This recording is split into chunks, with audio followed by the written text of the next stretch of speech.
Okay. Now, this also works, and all of the rules that I give you work for any expression or equation, even ones that don't have a leading coefficient of 1. So let's take a look at the second example on that page. 4x squared minus 4x minus 99 equals 0.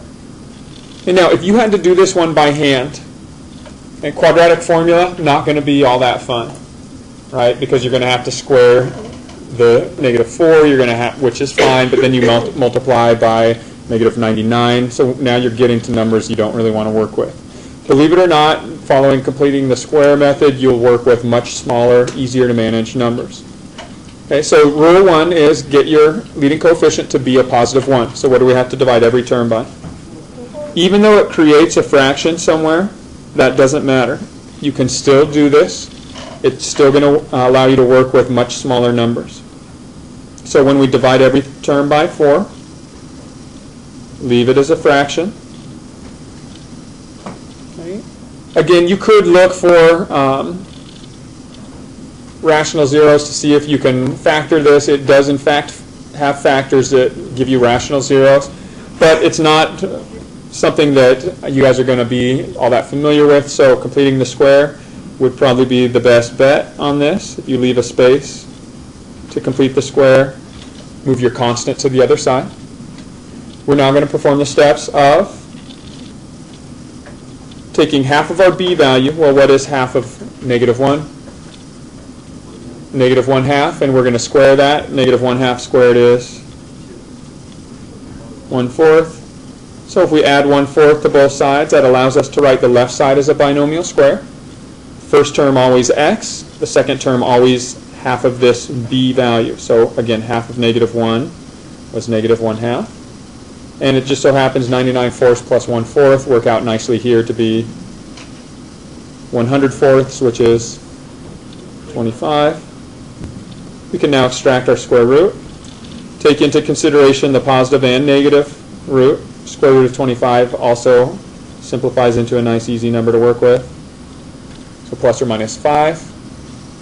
Add 1/2 to both sides. We get x is equal to 1/2 plus or minus. Again, I'd always write the plus or minus portion at the end of your expression. And because we're dealing with a fraction here, let's turn 5 into a fraction. 5 is how many halves? 10. And so now we can visually see our answer a little bit easier. 1/2 plus 10 halves is 11 halves. 1/2 minus 10 halves minus 9 halves. So here would be our two solutions using completing the square.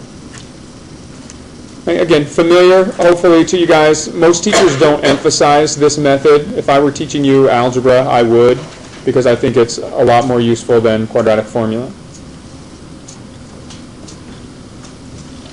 All right.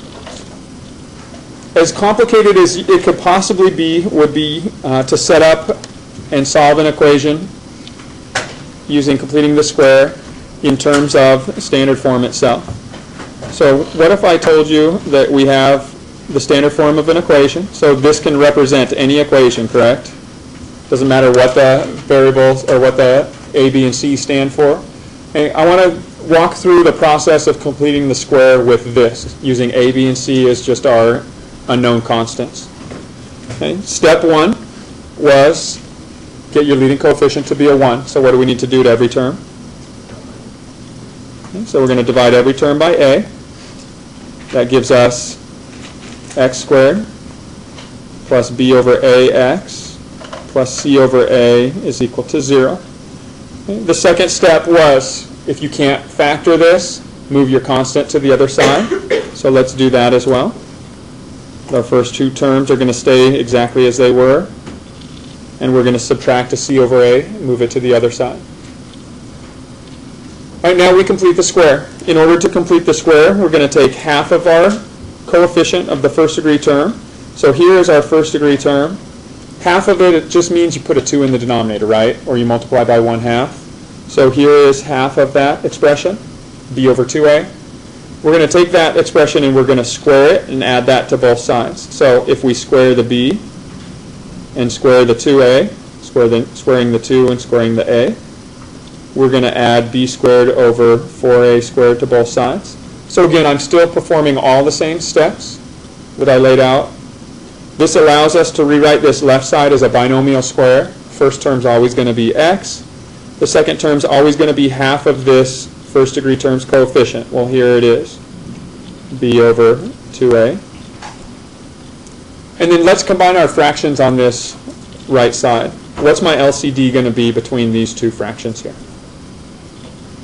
So we need an a, we need a 4, we need an a squared. Well, we have one of them, so we just need one more, right? So 4a squared actually happens to be our LCD.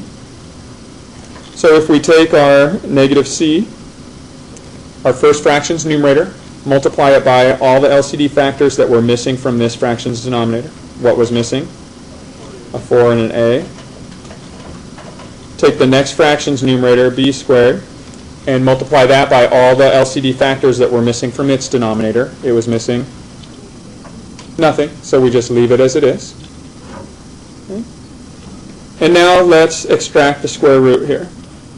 Okay. So when we extract the square root, we get x plus b over 2a is equal to, we have to take into consideration the positive and negative root here.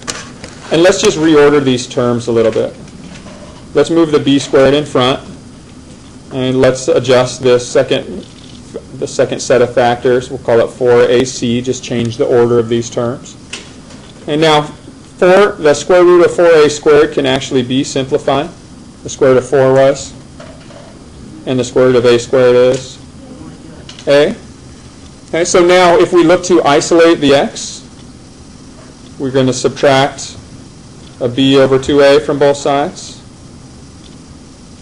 And what is it that you guys are beginning to recognize here? Yeah, this is how they came up with the quadratic formula.